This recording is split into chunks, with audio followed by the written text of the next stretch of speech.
মামি কি করছেন কি? ছাড়ুন, মামা আর কিছুক্ষণ বাদেই চলে আসবে। আরে সুজীব, কি বলছো তুমি? তোমার মামা আসলেও আমার খোঁজ করবে না, কারণ সে একজন অকর্মা। সে কখনোই আমাকে তৃপ্তি দিতে পারেনি, যা তুমি এখন আমাকে দিচ্ছ। মামি, তাহলে ঠিক আছে, এখন তাহলে আমি তোমার ওইখানে দিচ্ছি। ব্যথা পাবে নাকি? আরে না বাবা, না, ব্যথা কেন পাব? যেই ব্যথা তুমি দিবে সেটিই আমার সুখের অংশ। নাও, এবার জলদি করে শুরু করে দাও। মামি, আমাকে শক্ত করে ধরুন, বাইর হতে চলেছে। হ্যালো বন্ধুরা, আমি সজীব, একজন তরুণ ব্যক্তি। আমি আমার মামার বাড়িতে কাজ করতাম। মামা তার স্ত্রীকে খুশি করতে পারতেন না, তাই প্রায়ই তিনি আমাকে তার ঘরে ডাকতেন। আমার মামি, যিনি দেখতে অত্যন্ত সুন্দরী, মাঝে মাঝে এসে আমার পাশে শুয়ে থাকতেন। প্রথমে আমি বুঝতাম না কেন এমনটা হচ্ছে, কিন্তু সময়ের সঙ্গে সঙ্গে বিষয়টি পরিষ্কার হয়ে উঠতে লাগল। মামি বয়সে আমার থেকে অনেক বড় ছিলেন। আমাদের মধ্যে খুব বেশি কথা হতো না। তিনি তার নিজের কাজে ব্যস্ত থাকতেন এবং মামার সঙ্গেও তেমন কথা বলতেন না। এক রাতে মামি আমাকে তার রুমে ডেকে বললেন, সজীব, আজ আমার শরীর ভালো লাগছে না, তুমি আমার পাশে শুয়ে থাকো। আমি তার কথা মতো তার রুমে গেলাম এবং শুয়ে পড়লাম। তিনি লাইট বন্ধ করে দিলেন। তখন আমি বুঝতে পারলাম, তাকে এতটা কাছাকাছি পেয়ে আমি নিজের আবেগ নিয়ন্ত্রণ করতে পারছি না। তখন আমি চাকরির খোঁজে ছিলাম, কিন্তু কোথাও কাজ পাচ্ছিলাম না। একদিন আমার বন্ধু রাকেশ বলল, তার মামা শহরে থাকেন এবং তিনি আমাকে চাকরি দিতে পারবেন। আমি খুব বেশি শিক্ষিত ছিলাম না, চতুর্থ শ্রেণী পর্যন্ত পড়াশোনা করেছি। এর ফলে ভালো চাকরি পাওয়া আমার জন্য কঠিন ছিল। আমি গ্রামে ছোটখাট কাজ করে কোনো মতে দিন কাটাতাম। রাকেশ আমাকে একটি মামার একটি ঠিকানা দিল। সেখানে গিয়ে আমি দেখলাম, তার মামা খুবই সম্ভ্রান্ত একজন মানুষ এবং তিনি হতে যাচ্ছেন আমার বস। তাকে আমি মামা বলেই ডাকতাম। মামা আমাকে একটি ঠিকানা দিয়ে বললেন, তুমি এখানে যাও এবং ডাক্তারকে দেখাও। ঠিকানায় গিয়ে দেখি এটি এক ডাক্তারের চেম্বার। ডাক্তার আমাকে কিছু শারীরিক পরীক্ষা করলেন এবং রিপোর্ট দিলেন। আমি রিপোর্ট নিয়ে মামার কাছে ফিরলাম। মামা রিপোর্ট দেখে হাসি দিয়ে বললেন, তোমার চাকরি পাকা হয়ে গেছে। এত সহজে চাকরি পেয়ে আমি অবাক হয়ে গেলাম। তখনও ভাবতে পারছিলাম না কিভাবে এত সহজে আমার এই সুযোগটি মিলল। চাকরিতে যোগদানের পর থেকেই আমি প্রায় মামিকে লক্ষ্য করতাম। তিনি খুবই আকর্ষণীয় এবং মার্জিত। তাকে দেখে আমার মনে হতো, যদি আমার স্ত্রী এত সুন্দর হতো। তবে আমি নিজের দায়িত্বে আরও মনোযোগ দিলাম।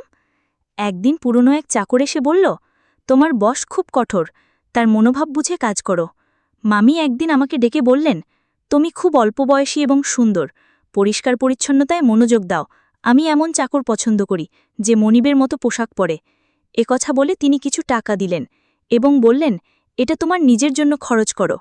মামিকে দেখে আমি তার প্রতি মুগ্ধ হতে শুরু করলাম। তার জীবনে কোনো সন্তান ছিল না, যা তাকে সুখী হতে দেয়নি। মামা বেশিরভাগ সময় বাড়ির বাইরে থাকতেন, আর মামি মগ্ন থাকতেন ফ্যাশনও পার্টিতে। মামিকে দেখে মনে হতো তিনি আমাকে পছন্দ করতে শুরু করেছেন। আমি প্রায় সিনেমা ও নাটকে প্রেমের গল্প দেখতাম এবং কল্পনা করতাম মামি একদিন এসে বলবেন, আমি তোমার প্রেমে পড়েছি। এক রাতে যখন আমি ঘুমাচ্ছিলাম, মনে হলো আমার পাশে কেউ আছে। মামি অত্যন্ত সুন্দরী ছিলেন এবং তার দেহ আকর্ষণীয় ছিল। আমার মতো একজন দরিদ্র মানুষ যখন ভাবতাম কিভাবে চাকরের মতো জীবন কাটাবো, তখন মামিকে আমার স্ত্রী ভেবে সারা রাত কল্পনা করতাম। মামি সবসময় আমার কাজের প্রশংসা করতেন। তিনি আমাকে ডেকে যে কোনো কাজ দিতেন, আর আমি সেটি সততার সঙ্গে করে দিতাম, যেন কোনো অভিযোগের সুযোগ না থাকে। একদিন মামি অসুস্থ হলে আমি তাকে হাসপাতালে নিয়ে যাই এবং মামাকে খবর দিই। মামা হাসি মুখে আমাদের সবার জন্য মিষ্টি আনলেন। কিন্তু সেই দিন থেকেই মামি যেন বদলে গেলেন। তিনি আমার দিকে অদ্ভুতভাবে তাকাতে লাগলেন এবং বাইরে যাওয়া বন্ধ করে দিলেন। ফলে এখন শুধুমাত্র মামিকে কাজের সময় দেখতাম। কিছুদিন ধরে আমার মন খারাপ ছিল। মনে হচ্ছিল আমি হয়তো মামিকে নিয়ে অশক্ত হয়ে পড়েছি। কিন্তু আমি আমার কাজ চালিয়ে যাচ্ছিলাম। সময় এগিয়ে চলল এবং একদিন মামি সন্তান জন্ম দিতে চলেছেন এমন খবর এলো। তবে মামা আগের মতো খুশি ছিলেন না। তিনি সবসময় চিন্তিত থাকতেন। এক রাতে মামা আমাকে তার ঘরে ডেকে বললেন, এই ব্যাগটি নাও। যদি আজ রাতে আমার স্ত্রী সন্তান জন্ম দেন, তবে এই ব্যাগ ব্যবহার করে শিশুটিকে গোপনে সরিয়ে ফেলো। আমি কখনো মামার কোনো নির্দেশ অমান্য করিনি, তাই সেদিনও কোনো প্রশ্ন করলাম না। কিন্তু আমার মন খুব অস্থির ছিল। রাত গভীর হলে মামি ঘুমিয়ে পড়লেন। আমি গোপনে তার ঘরে গেলাম। মামি তখন চোখ বন্ধ করে শুয়েছিলেন। তার মুখের সৌন্দর্য দেখে আমি মুগ্ধ হয়ে গেলাম, কিন্তু মামার নির্দেশ মেনে কাজ করতে গিয়ে আমার হাত থেমে গেল। ব্যাগটি নিয়ে শিশুটিকে ঢুকানোর সময় মামি হঠাৎ চোখ খুললেন এবং মৃদু হাসলেন। মামি বললেন, তুমি কি সত্যি শিশুটিকে মেরে ফেলতে চাও? আমি চমকে উঠে বললাম, এটা আপনি কি বলছেন? মামি বললেন, তোমার মামাই শিশুটিকে মেরে ফেলতে চান, কারণ তিনি সন্দেহ করেন এই শিশু তার নয়। তার কথা শুনে আমি স্তব্ধ হয়ে গেলাম। আমি বললাম, আপনি যা বলছেন তা কি সত্যি? মামি বললেন, তোমার মামা চান এই সত্য প্রকাশ পাক। তিনি বাবা হতে সক্ষম কিনা তা পরীক্ষা করতেই তোমার মাধ্যমে এই কাজটি করিয়েছিলেন। মামি আরও বললেন, এই শিশুটি আসলে তোমার সন্তান। আমি কখনো চাইনি তোমার সঙ্গে এমন কিছু ঘটুক, কিন্তু তোমার মামা আমাকে বাধ্য করেছেন। আমি স্তব্ধ হয়ে বসে রইলাম। এত সুন্দর একজন মহিলার সঙ্গে, যাকে আমি মামি বলে ডাকি, এমন কিছু ঘটতে পারে তা ভাবতেও পারিনি। মামির এই কথা শুনে আমি হতবাক হয়ে গেলাম এবং কিছু বলতে পারলাম না। তুমি বলতে লাগলেন, তোমার মামা এমন এক পরিকল্পনা করেছেন যা তুমি বুঝতেও পারোনি। তুমি মনে করতে তুমি তোমার স্ত্রীর সঙ্গে আছো, কিন্তু আসলে আমি ছিলাম। তোমার মামা রাতের আধারে আমাকে তোমার রুমে পাঠাতেন এবং তোমার স্ত্রীকে অন্য ঘরে অজ্ঞান করে রেখে দিতেন। তিনি নিজেই পাহারা দিতেন যাতে কেউ সন্দেহ না করে। মামি বলতে লাগলেন, আমি প্রথমে বাধ্য হয়ে এসেছিলাম, কিন্তু পরে তোমার প্রতি আকৃষ্ট হতে শুরু করলাম। তোমার কাছ থেকে যে সুখ পাচ্ছিলাম সেটা তোমার মামা কখনো দিতে পারতেন না। সেই কারণেই আমি নিজেও তোমার প্রতি দুর্বল হয়ে পড়েছিলাম। তোমার মামা যখন এই পরিকল্পনা চালিয়ে যেতে লাগলেন, আমিও নিজে এটি উপভোগ করতে শুরু করলাম।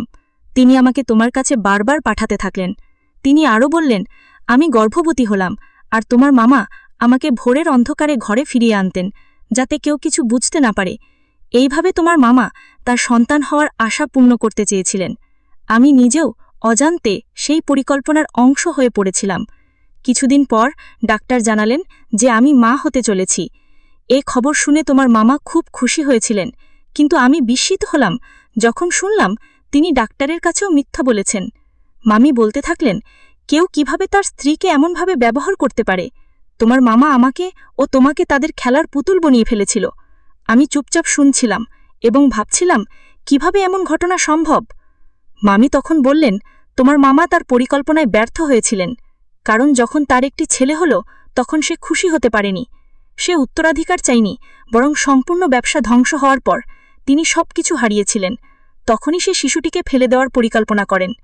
আমি বললাম, আমি এসব জানতাম না। যদি এটা অন্য কারো সন্তান হতো, আমি হয়তো জঙ্গলে ফেলে দিতাম, কিন্তু তুমি তার মা, তার যত্ন নেওয়ার দায়িত্ব তোমারও। মামি আমার হাত ধরে বললেন, এই সন্তান শুধু আমার নয়, তোমারও। তুমি তার পিতা, এর সুরক্ষার দায়িত্ব তোমারও সমান। আমি বললাম, তাহলে এই সন্তান আমার, তুমিও আমার স্ত্রী। মামি মুচকি হেসে বললেন, ধনসম্পদের লোভে আমি অন্ধ হয়ে এমন একজনকে বিয়ে করেছি যে তার সম্মান রক্ষা করতে তার স্ত্রীকে অন্যের কাছে পাঠিয়েছিল, এবং যখন আমি তার সম্মান রক্ষা করলাম তখন সে সন্তানের প্রাণ নিতে চাইল। মামি আরও বললেন, আমি আর এই মানুষটির সঙ্গে থাকতে চাই না। তোমার মন অনেক বড়, তুমি গরিব হতে পারো, কিন্তু তুমি একজন সৎ মানুষ। আমি তোমাকে বিয়ে করতে চাই, যাতে আমাদের সন্তান ভালোভাবে বেঁচে থাকতে পারে। মামি জানালেন, তিনি মামাকে ডিভোর্স দিয়েছেন। আমরা একসঙ্গে থাকতে শুরু করলাম। মামি সেই বাড়িটি আগেই নিজের নামে করেছিলেন।